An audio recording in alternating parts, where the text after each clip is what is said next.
तो hello students, probability standard 10th mathematics की शुरुआत हमने कर दी थी और एग्जाम्पल 12 तक हमने कंप्लीट कर दिए थे। एग्जाम्पल 13 भी कंप्लीट कर दिया था और आज एक्सरसाइज 15.1 का फर्स्ट क्वेश्चन कर रहे हैं।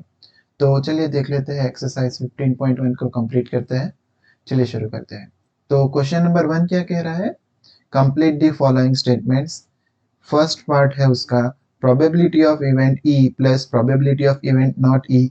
तो ये हमें मालूम है probability of E plus probability of not E. Not E को कैसे डिनोट करते हैं?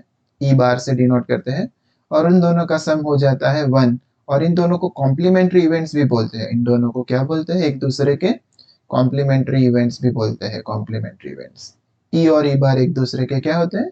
Complementary events. तो फर्स्ट में आंसर आएगा 1। फर्स्ट एमसीक्यू में या फिर first fill in the blanks में आएगा 1। Second fill in the blanks क्या कहता है? Second fill in the blanks है the probability of event that can not happen. ऐसा इवेंट जो हो ही नहीं सकता, उसकी प्रोबेबिलिटी कितना होगा? उसका प्रोबेबिलिटी 0 होगा, क्योंकि कोई भी फेवरेबल इवेंट, फेवरेबल आउटकम है ही नहीं इस इवेंट का। तो probability of event that can not happen, उसका प्रोबेबिलिटी कितना होगा? उसका प्रोबेबिलिटी होगा 0। और इस इवेंट को क्या कहेंगे? Such an event is called impossible event. क्या कहेंगे उसको? Impossible event. Such an event is called impossible event. Such an event, उसको क्या कहेंगे? इम्पॉसिबल इवेंट कहेंगे। Impossible event. तो याद रखिए, बहुत ही इंपॉर्टेंट एमसीक्यू है, या फिर एमसीक्यू में या फिल इन द ब्लैंक्स में भी पूछ सकते हैं। और थर्ड क्वेश्चन देख लेते हैं, सेम उसका उल्टा। Probability of event that is certain. Certain मतलब वो होगा ही। अगर सर्टेन है कोई इवेंट तो उसका प्रोबेबिलिटी हो जाएगा 1, क्योंकि वो जो है वो होने ही वाला है, तो इसलिए उसका प्रोबेबिलिटी 1 हो जाएगा। और उस इवेंट को हम कहेंगे श्योर इवेंट या फिर सर्टेन इवेंट। श्योर इवेंट या फिर सर्टेन इवेंट, उस इवेंट को हम क्या कहेंगे? श्योर इवेंट या फिर सर्टेन इवेंट। बहुत ही इंपॉर्टेंट एमसीक्यू है, या फिर फिल इन द ब्लैंक्स में भी पूछ सकते हैं आपको, तो उसको बोलेंगे श्योर इवेंट या फिर सर्टेन इवेंट। और फोर्थ क्वेश्चन है the sum of probability of all this elementary events of an experiment. क्या होगा? अगर कोई इवेंट है ई, इवेंट ए ई है, अगर तीन तीन इवेंट्स में वो है डिवाइड हुआ है, P of A plus P of B और पी ऑफ सी, अगर तीन इवेंट्स में डिवाइड हुआ है, तो इन तीनों की प्रोबेबिलिटी का सम क्या होगा? 1 होगा। इन तीनों की प्रोबेबिलिटी का सम क्या होगा? 1 होगा। और फिफ्थ वन क्या है? फिफ्थ क्वेश्चन है the probability of event is greater then. तो ये फॉर्मूला आप याद रखिए, ये नोट आप याद रखिए। 0 से ज्यादा होगा प्रोबेबिलिटी, कोई भी दिन जो है प्रोबेबिलिटी जो है नेगेटिव नहीं होगा। तो 0 से ग्रेटर देन और इक्वल टू होगा, और 1 से जो है लेस देन इक्वल टू होगा। तो probability of an event is greater than और equal to 0 and less than और इक्वल टू 1। तो ये हो गया फर्स्ट क्वेश्चन कंप्लीट। चलिए सेकंड क्वेश्चन देख लेते हैं। Which of the following experiments have equally likely outcome. तो ये पूछ रहा है कि इन सभी एक्सपेरिमेंट्स में से इक्वल आउटकम किसके होंगे। तो फर्स्ट क्वेश्चन क्या है? फर्स्ट क्वेश्चन है a driver attempts to start a car, the car starts और डज नॉट स्टार्ट। तो प्रोबेबिलिटी है कि कार स्टार्ट होगा, उसका प्रोबेबिलिटी है हाफ, और कार नहीं स्टार्ट होगा उसका भी प्रोबेबिलिटी है हाफ, क्योंकि दो ही तो पॉसिबल इवेंट है। टोटल इवेंट कौन से है कि गाड़ी स्टार्ट हो गया या फिर कार स्टार्ट नहीं हुआ। तो स्टार्ट होने का प्रोबेबिलिटी भी हाफ होगा, और स्टार्ट नहीं होने का प्रोबेबिलिटी भी क्या होगा? हाफ होगा। Hence this event has equally likely outcomes. तो इस इवेंट के पास दो ऐसे आउटकम्स है जो इक्वल है। जो क्या है? इक्वल है। तो this event has this event has this event has equally likely outcome. Equally likely outcome, इसके आउटकम जो है इक्वल होंगे। इसके आउटकम क्या होंगे? इक्वल। सेम लॉजिक से हम देखेंगे तो सेकंड क्वेश्चन में भी क्या आएगा? A player attempts to shoot a basketball. तो बास्केटबॉल जो है या तो शूट हो जाएगा या फिर मिस हो जाएगा। बास्केटबॉल जो है तो शूट होने का प्रोबेबिलिटी भी जो है हाफ है, 2 इवेंट है टोटल, तो शूट होने का प्रोबेबिलिटी भी जो है हाफ है और मिस होने का प्रोबेबिलिटी भी जो हाफ है। तो इसीलिए ये इवेंट भी जो है, this event is also having equally likely outcome. Third question क्या है? A trial is made to answer true or false question. The answer is right or wrong. तो आंसर राइट है उसका प्रोबेबिलिटी कितना होगा और आंसर रॉन्ग है उसका प्रोबेबिलिटी कितना होगा? अगर राइट है तो वो है 1 इवेंट और रॉन्ग है तो वो है 2 इवेंट, तो टोटल 2 इवेंट है, तो इसका आउटकम हो जाएगा 1/2, इसका प्रोबेबिलिटी हो जाएगा 1/2 और रॉन्ग भी हो सकता है, इसीलिए इसका भी आउटकम या फिर प्रोबेबिलिटी हो जाएगा 1/2। तो this event also has equally likely outcome, this event also has equally likely outcome. और फोर्थ इवेंट क्या है? फोर्थ इवेंट, अब बेबी इज बॉर्न, तो बेबी जो है, बेबी या तो गर्ल हो सकता है या फिर बेबी क्या हो सकता है? बॉय हो सकता है, तो इन दोनों का प्रोबेबिलिटी भी हाफ हाफ हो जाएगा। तो hence this event also has equally likely income, this event also has equally likely outcome, equally likely outcome.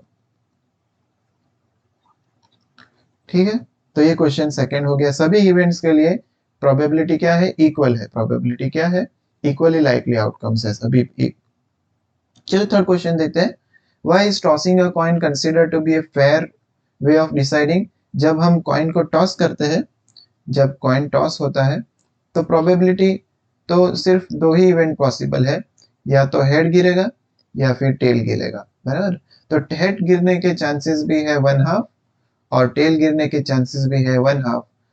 तो ये बायस नहीं होगा, ये बायस नहीं होगा, इट इज नॉट बायस्ड, और ये फेयर होगा। किसी भी टीम के लिए जो है हेड या टेल सिलेक्ट करना फेयर होगा, इसीलिए इसको फेयर कंसिडर करेंगे। तो अब लिखेंगे कैसे? At toss, at toss probability of head and tail, head and tail are equal, दोनों का प्रोबेबिलिटी इक्वल है। और अगर प्रोबेबिलिटी इक्वल है तो हम क्या कह सकते हैं?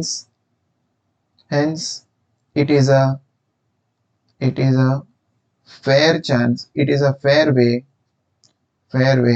and not a biased way, and not biased to, bias नहीं है ये, क्या नहीं है?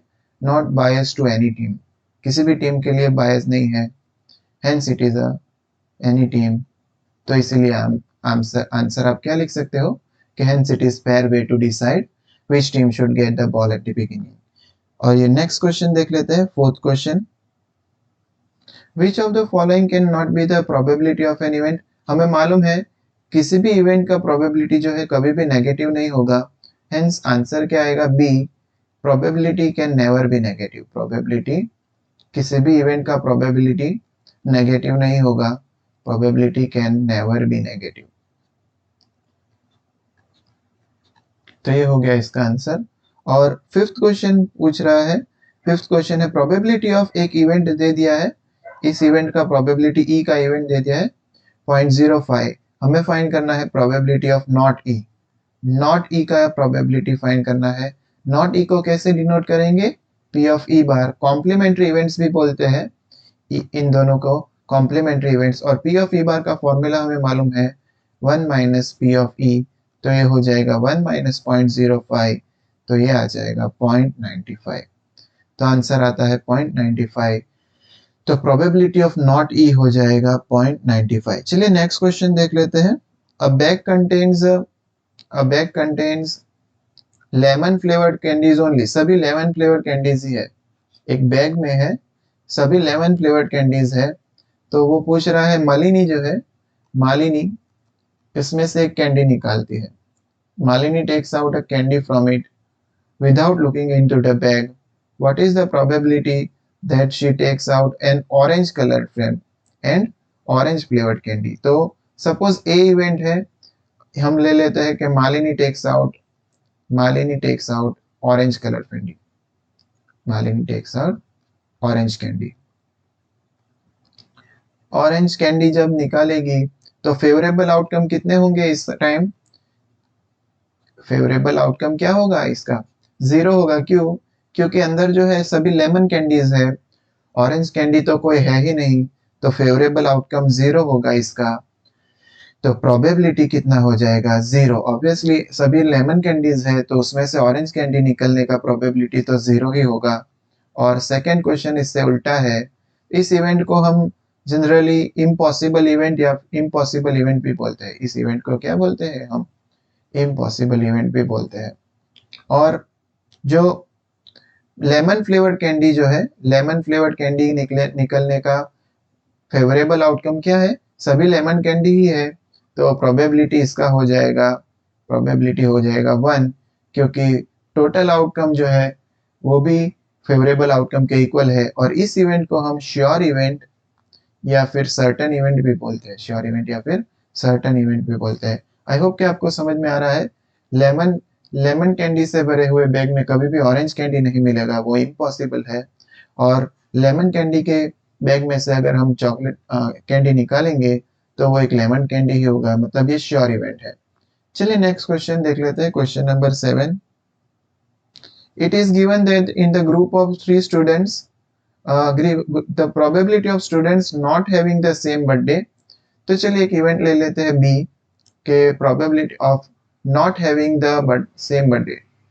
two students not having same birthday, not having same birthday।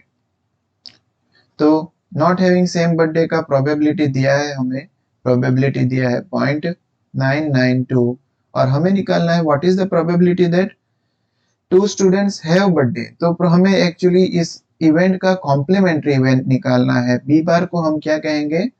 Probability of two students having same birthday. ये एक्चुअली क्या दिया गया है? कॉम्प्लीमेंट्री इवेंट दिया गया है इस इवेंट का।